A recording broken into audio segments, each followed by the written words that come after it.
Shalom kekasih Tuhan dan semua keluarga BMC dimanapun Anda berada. Bersyukur sekali di minggu ini kita masih belajar tentang kekudusan. Dan saya percaya dalam saat teduh yang akan datang, di mana saya akan mengajar bagaimana kita boleh terus hidup dalam kekudusan. Mari sama-sama kita akan berdoa. Bapa, kami mengucap syukur buat hari yang luar biasa, hari yang dijadikan Tuhan, waktu di mana hari ini kami boleh bersaat teduh bersama-sama dengan semua kekasih Tuhan dimanapun berada. Mari urapi kami Tuhan, ajari kami untuk mengerti tentang nilai-nilai kekudusan yang sedang Kau ajarkan di bulan ini bagi kami. Dalam nama Yesus Roh Kudus pimpin kami. Haleluya. Amin. Kekasih Tuhan masih dalam seri kekudusan.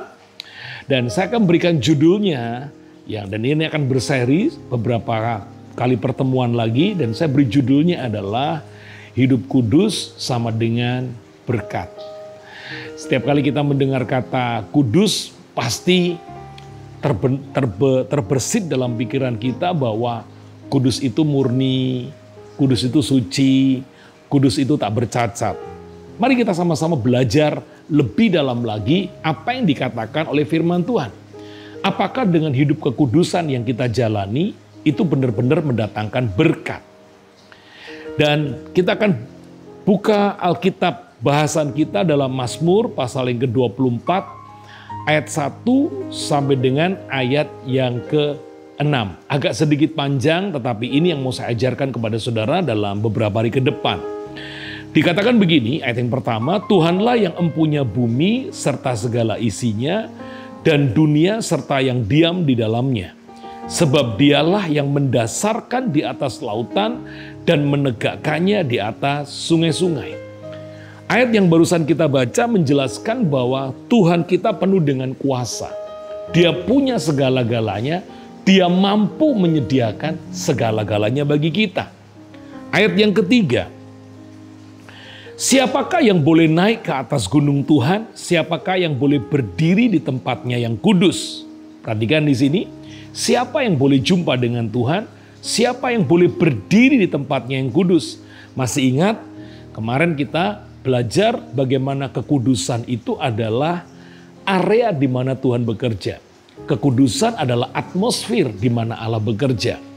Jadi Allah hanya bisa bekerja, Allah hanya bisa bertindak di area-area yang kudus. Itu sebabnya Alkitab mengatakan siapakah yang boleh dekat dengan Tuhan. Siapakah yang boleh berada di area kekudusan Tuhan?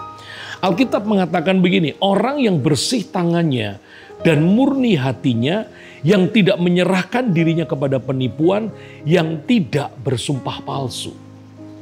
Mungkin sudah berkata, wah ini cukup sulit Pak. Bukankah dalam hidup ini kita diperhadapkan dengan hal-hal yang seringkali nyerempet-nyerempet dengan yang namanya dosa. Tapi sekali lagi dengar baik-baik. Apa yang dikatakan di ayat-ayat yang kita baca, terutama di ayat yang keempat. Orang yang bersih tangannya dan murni hatinya tidak menyerahkan dirinya kepada penipuan, yang tidak bersumpah palsu. Memang kalau kita melihat ayat ini gak mungkin kita bisa lakukan.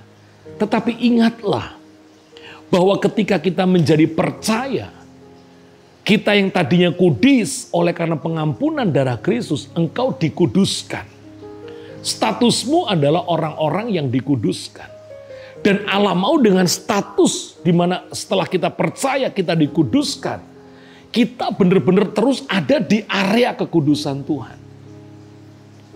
Nah, area kekudusan Tuhan inilah yang membuat kita bisa mengalami hal-hal baik daripada Tuhan. Dan apa yang dikatakan di ayat yang keempat ini sebenarnya adalah tindakan-tindakan di mana ketika kita mengerjakan kebenaran-kebenaran firman Tuhan, maka tindakan-tindakan kebenaran yang sesuai dengan firman Tuhan, itulah yang membuat kita berada di area kekudusan. Orang yang bersih tangannya, orang yang murni hatinya, orang yang tidak menyerahkan dirinya kepada penipuan, yang tidak bersumpah palsu. Itu sebabnya kalau saudara dan saya hari-hari ini berada di area kekudusan Tuhan. Anda mungkin bertanya, Pak, bagaimana caranya saya bisa berada di area kekudusan Tuhan? Terus lakukan firman Tuhan. Jangan salah dengan pengajaran-pengajaran yang tidak berdasar dalam Alkitab. Ada yang mengatakan begini, kalau kamu tidak nonton TV, kalau kamu tidak pergi ke bioskop, kalau kamu tidak pakai celana jeans, maka kamu bisa hidup kudus. Oh, kalau kamu berdoa puasa 40 hari 40 malam, engkau menjalani puasa Ester, engkau menjalani puasa ini, maka engkau akan kudus ada di area Tuhan. Bukan itu.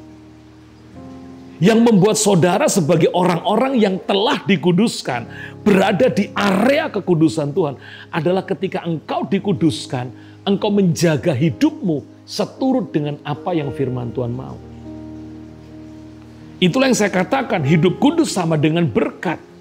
Mari kita lihat ayat yang kelima dari apa yang ditulis dalam Alkitab kita. Dialah yang akan menerima berkat dari Tuhan dan keadilan dari Allah yang menyelamatkan dia. Alkitab jelas-jelas mengatakan bahwa dialah yang akan menerima berkat. Berkat gak cuma bicara tentang uang. Berkat juga bicara tentang perlindungan, penyertaan, penyediaan, kesehatan. Dan semua yang baik yang dibutuhkan oleh manusia. Tuhan bisa kerjakan. Itu sebabnya saya mendorong kepada setiap saudara. Saya mengajak kepada setiap keluarga BMC dan semua kekasih Tuhan. Jangan cuma berhenti menjadi orang-orang yang telah dikuduskan. Tapi bergeraklah menjadi orang-orang yang berada di area kekudusan Tuhan. Dengan jalan apa?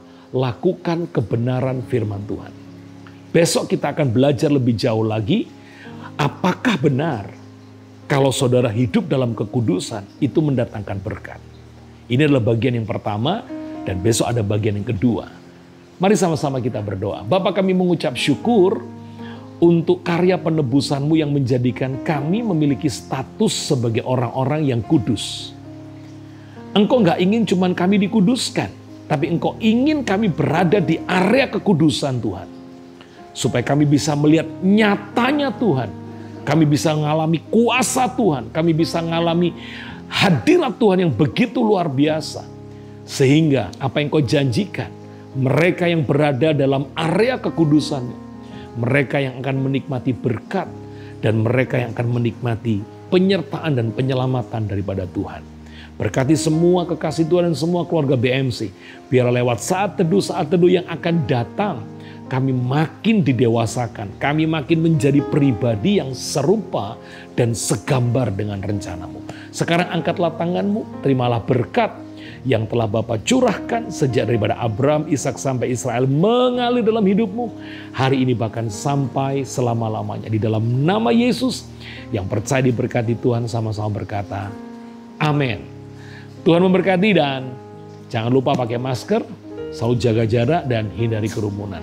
Tuhan memberkati kita semua. Shalom.